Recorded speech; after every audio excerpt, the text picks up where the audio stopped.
Hi friends, तो हम आज बात करने वाले खेसारी लाल जी के अपकमिंग सॉन्ग के बारे में और आ गया है उसी सॉन्ग के हम बारे में आज बात करने वाले हैं। तो चलिए दोस्तों, दो खबर आज हम आपको बताने वाले हैं जो कि बहुत ही शानदार है। तो आप लोगों को पहला खबर हम दिखा रहे हैं, आप लोग स्क्रीन के ऊपर दिखाई दे रहा होगा, महराइल व सलाई। जी हाँ दोस्तों, ये आ गया है आज अभी आया है, तुरंत ही 5:45 में, और 15 अगस्त को आज ही आया है।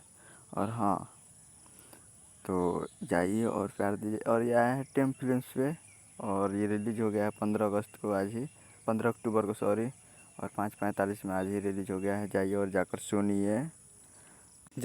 सुनिए और प्यार दीजिए। GS team, the team films पे जाइए और सर्च कीजिए टीम फिल्म्स भोजपुरी चैनल। उस भी आया है महराइल व सलाई, जो कि काफ़ी अच्छा है। हम भी सुने और काफ़ी मुझे अच्छा भी लगा, तो हम अपना एक्सपीरियंस आपको बता रहे हैं। तो चलिए दोस्तों, अब दूसरा खबर पर जा रहे हैं। कल कल सुबह में आने वाला खेसारी म्यूजिक वर्ल्ड पे एक सॉन्ग, जो कि नाम अनाउंसमेंट हो गया है, लेकिन हम अगले वीडियो में आपको उस नाम और रिलीज डेट के बारे में बताने वाले हैं, जो 6/15 में कल ही रिलीज हो रहा है खेसारी म्यूजिक वर्ल्ड पे।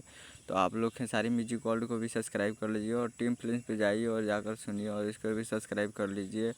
और हाँ, और ऐसे ही लेटेस्ट न्यूज़ देखने के लिए हमारे चैनल को भी सब्सक्राइब कर दीजिए और बेल आइकन प्रेस कर दीजिए, ताकि जो भी लेटेस्ट न्यूज़ आए हम आप तक पहुँचाते रहें। जय हिंद दोस्तों।